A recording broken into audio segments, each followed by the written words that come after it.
ধৈর্য রাখো, কখনো কখনো ভালো জায়গায় পৌঁছানোর জন্য খারাপ পরিস্থিতির মধ্য দিয়ে যেতে হয়। সময়ের অপেক্ষা করো, সঠিক জিনিস সঠিক সময়ে ঠিক পেয়ে যাবে ইনশাআল্লাহ। বউ বলে স্বামীকে, জানো আমি কি চাই? জামাই বলে, কি চাও তুমি? বউ বলে, যখন তুমি অনেক বুড়ো হবে, তোমার আর দ্বিতীয় বিয়ে করার সুযোগ বা বয়স থাকবে না, তখন যেন আমার মৃত্যু হয়, তাহলে আমার আর তোমার দ্বিতীয় বিয়ে নিয়ে কোনো ভয় থাকবে না। মেয়েরা মরার পরেও স্বামীর ভাগ কাউকে দিতে চায় না। পলিটিক্স খুবই ভয়ঙ্কর, যেখানে নিজের বাবা মা প্ল্যান করে এক সন্তানকে ধ্বংস করে অন্য সন্তানকে কিভাবে এগিয়ে রাখা যায়। এটা যার সাথে হয়েছে সেই জানে এটার ভয়াবহতা কতটুকু।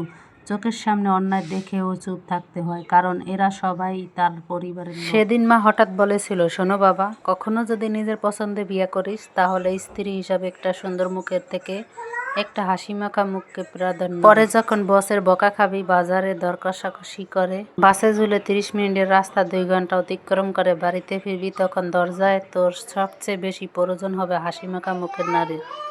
সে কিনা নাকলান্ত মুখ দেখে তোকে একজন বাচ্চার মতো আগলে নেবে। আসসালামু আলাইকুম, সবাইকে শুভ দুপুর। কে কি রান্না করেছে অবশ্যই কমেন্ট করে জানাবে।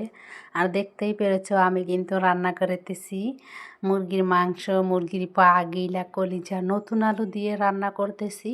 আজকে কে কি রান্না করতেছে অবশ্যই কমেন্ট করে জানাও তাড়াতাড়ি। আসসালামু আলাইকুম। ফ্রেঞ্চ ফ্রাই তো সবাই পছন্দ করে, তাই আমরাও ভাবলাম ঘরে আলু আছে, আলু দিয়ে ফ্রেঞ্চ ফ্রাই বানিয়ে নিব। তার জন্য আগে একটু ফ্রেঞ্চ ফ্রাই বানানোর জন্য আলুটা ভাপ দিয়ে সেদ্ধ করে নিব, তারপর কি করছো? কি করছো? দেখতে আসছো? চলো এখন ঢাকনাটা উঠিয়ে দিই। সেটা দেখতে আসছো কেন? এই দেখো, মাশাআল্লাহ, আমার কেকটা কিন্তু দারুণ হয়েছে। মাশাআল্লাহ, দেখো এই যে মাশাআল্লাহ হয়ে গেছে, দেখছো কোনো কিছু বের হচ্ছে না। কেকটাকে চুলা থেকে নামিয়ে নিলাম। এখন এই সাইডটা দিয়ে একটু নাড়াচাড়া করে, মানে কি চাকু দিয়ে ছুটাইয়া, তারপরে দেখো প্লেটে ঢেলে নিলাম। এখন কাগজটা উঠিয়ে নিলাম। এই দেখো কতটা সফট হয়েছে। এখন অনেকটা সফট হয়েছে। এভাবে আমি কেটে কেটে তারপরে কি পিস কেক বানাবো। এখন কেটে কেটে, কারণ এইটা এখন আমি পিস কেক বানিয়ে নিব। দেখো, কারণ এখন ক্রিম নাই বাসায়, তাই আর কি পিস কেক করে নিতেছি। এই দেখো কয়টা স্লাইস করা যায় আগে দেখে নেই। এই 3টা করে নিলাম। কেমন? আসসালামু আলাইকুম, হ্যালো এভরিওয়ান, তোমরা সবাই কেমন আছো? আমি কিন্তু দুপুরে রান্না বসিয়ে দিয়েছিলাম, এখন তোমাদের মাঝে সেটাই শেয়ার করব। দুপুরে আজকে রান্না করব পাঙ্গাস মাছ। আর পাঙ্গাস মাছ কী দিয়ে রান্না করলে বলো তো বেশি ভালো লাগে?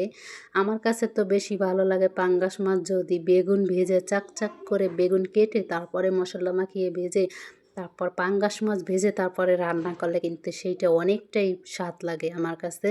তাহলে আর আজকে আমি কি দিয়ে রান্না করব সেটাই তোমাদের মাঝে শেয়ার করব। আজকে আর বেগুন ভাজবো না, কারণ বেশি স্বাদ লাগলে আবার একটু বেশি সমস্যা, মানে ভাত বেশি খেতে পারবো, আর বেশি ভাত খেলে তো মোটা হয়ে যাব বেশি। তাহলে কি করা উচিত? ভাত কম খাওয়া উচিত, আর রুটি খেতে হবে। তাই আর কি আমি এখানে বেগুন আর ভাজবো না, আজকে না ভেজে বেগুন তারপরে রান্না করব। আর এই দেখো বন্ধুরা, আমি কিন্তু মশলা কষিয়ে নিতেছি। আর আজকে জানো তো অনেকটাই গ্যাস কম চুলাতে, তাই ভাবলাম এই গ্যাসেই রান্না করব। কারণ আমার মতো কারা কারা আছো কারেন্ট বিল নষ্ট করতে চাও না, তাই আমি অল্প গ্যাসে রান্না করব। আর যেটা বলেছিলাম, দেখো আমি কম গ্যাসে রান্না করতেছি, তাও আবার বেগুন না ভেজে। কারণ এখন তো বেশি মজা হলে হবে না, গ্যাসে তো থাকতে হবে, তাই আর কি বেগুন না ভেজে এই দেখো রান্না করতেছি। কেমন হয়েছে অবশ্যই জানাও।